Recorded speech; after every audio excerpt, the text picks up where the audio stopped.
Fala galerinha do xadrez, tudo beleza? Sejam bem-vindos à nossa nova playlist, galera. Os melhores jogadores de xadrez do mundo, tá bom? E a gente vai percorrer os melhores jogadores de xadrez desde o passado até hoje em dia, entender alguns nomes aí, tanto que estão na literatura enxadrística, vão aparecer muitas vezes quando você estiver estudando, quanto nomes aí da atualidade, tá bom? E a gente vai estrear a nossa playlist com ele, Mark Taimanov. Você já deve ter ouvido falar sobre ele, se ainda não ouviu, vai falar bastante, porque ele foi um grande mestre soviético, tá? Ele nasceu em 1926, onde seria a Ucrânia, na União Soviética, e faleceu no ano de 2016, aos 90 anos de idade, tá? Ele foi, além de grande mestre de xadrez, também foi ator e também pianista. Olha aí, quem gosta de piano provavelmente conhece aí Taimanov como pianista. E ele esteve ali entre os 10 melhores jogadores do mundo de 1946 a 1956, tá? Um marco importante da carreira dele é que ele chegou a vencer 6 campeões mundiais ali da época. E ele também foi responsável aí por popularizar linhas de abertura. Então quem joga lá a defesa Ninja conhece a defesa Ninja variante Taimanov.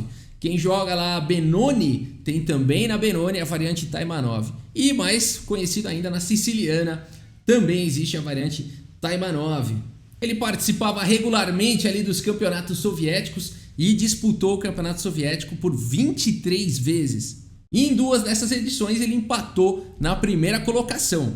E ele perdeu os playoffs lá em 1952 contra o Mikhail Botvinnik, tá bom? E venceu em 1956 contra Boris Spassky e Yuri Averbakh, um cara e tanto. Um fato dramático na carreira aqui do Taimanov foi quando ele perdeu no torneio de candidatos de 6-0 para o Bobby Fischer, né? E aí o governo soviético realmente ficou muito chateado, talvez até desconfiado, e tirou dele todos os benefícios, todo o apoio que ele tinha para jogar, salário, e também tirou inclusive o direito dele viajar para outros países e também tirou o direito dele dar concerto de piano, galera. Pegaram pesado com ele. E isso só foi amenizado com o tempo depois que o Bobby Fischer também passou o rodo de 6-0 no Bent Larsen, né? Então realmente aí a União Soviética viu que eles estavam diante de um gênio, né? Que não havia esquema, não havia nada, coitado do Taimanov, né? O Bobby Fischer trator passou em cima dele, passou em cima do Bent Larsen, e aí gradualmente o governo da União Soviética foi devolvendo aí para eles, eliminando todas as restrições, e ele foi voltando a ter uma vida normal, né? E o campeão soviético, então Taimanov, escreveu aí um livro sobre essa derrota, né, que ele perdeu para o Bobby Fischer, e o livro é How I Became Fischer's Victim, né, como eu me tornei a vítima lá de Bobby Fischer. E o Taimanov faleceu aí no dia 28 de novembro de 2016, aos 90 anos de idade. Vamos dar uma olhada numa partida que é considerada a melhor partida da carreira dele? Vamos lá. O Mark Taimanov está de negras aqui, encarando ninguém mais, ninguém menos do que Anatoly Karpov, ex-campeão mundial. Essa partida aconteceu no ano de 1977 em Leningrado. E vamos então à partida. Karpov aqui abre com o peão do rei E4. Temos aqui a defesa siciliana, C5 pelo Taimanov. Cavalo em F3, cavalo C6. E aqui D4, abrindo a siciliana. C por D4, cavalo por D4, A6. Então controlando aqui a casa de B5. E agora C4. O Karpov comumente jogava essa formação conhecida como formação Maroczy, com os peões aqui em E4 e C4 contra a siciliana. E5 foi jogado pelo Taimanov, não fugindo à luta, permitindo ficar com esse peão aqui atrasado na coluna D, mas vai ganhar bastante atividade para suas peças. É nisso que ele está querendo, é nisso que ele está apostando. Cavalo B3 foi jogado, cavalo F6 já atacando o peão, cavalo C3 protegendo, e agora bispo B4 cravando aqui o defensor do peão. F3 foi jogado pelo Karpov, agora o peão está seguro, e agora roque. Temos aqui bispo em E3 desenvolvendo, D6 liberando o bispo de casas claras, torre C1, B6 aqui por enquanto deixando aqui o cavalo um pouco desprotegido, mas é um avanço de peão aqui que dá a casa de B7 para o bispo e também fica querendo controlar mais casas aqui na ala da dama. Bispo D3 foi jogado, bispo C5, agora propondo trocas, dama D2 e aqui bispo E6, desenvolvendo finalmente o bispo de casas claras. Cavalo por C5, B por C5, então aqui o Mark Taimanov não se incomoda de trocar o bispo mal dele, aí o bispo das casas escuras, deixar o Karpov com um par de bispos, afinal de contas esse bispo de casas claras está até parecendo um peão, e agora ele ganhou uma coluna B semi-aberta para trabalhar. Roque foi jogado aqui pelo Karpov, cavalo D4, um cavalo bem centralizado, bem apoiado, seguro. Aqui cavalo D5 foi jogado cavalo D7, evitando trocas. E agora F4, Karpov vai expandindo, já vai ameaçando aqui um F5. Torre B8 foi jogado, F5 chegou e agora não tem jeito, você vai ter que capturar o cavalo. Bispo por D5, C por D5 e aqui dama B6. O Taimanov agora vai jogar par de cavalos contra par de bispos, olha que interessante a batalha, e agora já coloca pressão total no ponto de B2. Torre F2, o Karpov traz mais uma proteção para o peão de B2, e agora F6 aqui, solidificando aqui, tentando paralisar a ala do rei, para só sobrar ataques dele aí na ala da dama. Torre C4 foi jogado A5, torre A4, agora torre A8 protegendo o peão, dama em E1 e aqui torre A7. B3, torre de F em A8, proteção total aí no peão de A5. A torre B2 agora foi jogada e dama C7. Temos bispo D2 pressionando aqui com força o peão. Olha o que o Karpov conseguiu fazer, né? Ele colocou bastante ataque mesmo para cima do peão. E aqui o Taimanov vai para um lance já muito interessante da posição. É muito difícil achar um lance aqui, galera. Realmente é muito difícil de achar um lance. Na verdade, é praticamente um zug-zwang aqui, quase todos os lances devem perder, né? Então, você está totalmente pressionado aqui e qualquer lance que você fizer pode ser instável. Mas aqui o Taimanov vai para uma ideia absurda aqui. Ao invés de ficar defendendo aqui o peão, ele faz o lance cavalo B6 aqui atacando a torre. Olha a ideia dele. A partida seguiu com torre por A5 e agora C4. Esse é o contra-jogo aqui do Taimanov. Abre aqui a diagonal de casas escuras, tá atacando o bispo. Sensacional aqui a reação, né? A partida seguiu agora com bispo F1, o bispo tá atacado. Você não vai querer capturar aqui B por C4, você tá levando um cavalo A4 aqui, bonita a continuação, né? Bonita aqui a continuação. A torre não vai capturar o cavalo, ele tá protegido. E aqui você tá atacando a torre, né? E se você... não tem pra onde tirar a torre, né? Se você tomar aqui a torre por A7... Tá vindo dama por A7, a torre tá atacada e tá vindo todo tipo de ataque descoberto aqui, né? Então realmente muito sofisticado aqui, exclama duas aqui, cavalo B6 do Mark Taimanov. Que lance é esse, né, galera? Que lance é esse? Aqui torre por A5, realmente uma partida para entrar para a história mesmo. C4, agora bispo F1 foi jogado pelo Karpov. E agora a torre por A5, bispo por A5 e dama C5, fazendo o ataque aqui para cima do bispo e também ameaçando já todo tipo de ataque descoberto e até sequência de checkmate. Aqui forçou a resposta do Karpov, bispo por B6, dama por B6 e agora o peão está cravado aqui. Continua existindo o tema de descoberto. A partida seguiu com rei H1, quase forçado, e agora C por B3, A por B3. E o Taimanov tem um peão a menos, mas ele tem um cavalo aqui eterno na casa de D4, uma casa escura.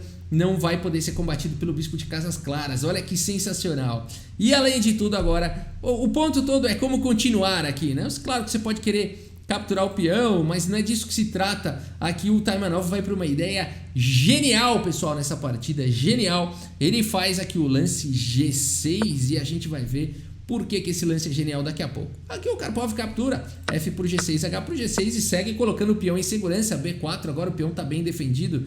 E o Taimanov segue com seu plano Rei G7. A gente já vai ver o que ele está preparando aqui contra o Karpov. O Karpov segue avançando o peão, B5, deixou avançar, tô avançando, bem apoiado aqui pelo bispo, pela torre. Bora avançar. E aqui o Taimanov segue com o seu plano espetacular com o lance F5. Rafa, não tô entendendo onde ele quer chegar. A gente vai chegar lá daqui a pouco. E por F5 foi jogado cavalo por F5 e agora a torre B3 aqui controlando a casa de E3. O Taimanov faz aqui o lance dama D4, uma dama bem centralizada B6, disparando aí com o peão passado Karpov. Mas agora o Taimanov vai para uma sequência de arremate aqui na posição, galera. Primeiro torre A1 atacando a dama, aqui torre B1 cobre. Mas agora nessa posição, Mark Taimanov faz um lance e Anatoly Karpov abandona aqui a partida. Pessoal, como assim tem um lance de arremate aqui nessa posição?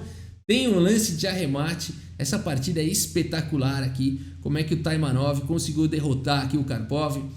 E se você quiser dar pause nessa posição e tentar encontrar aqui a ideia vencedora, né? O lance vencedor ou a ideia vencedora, vale a pena, né? Vale a pena.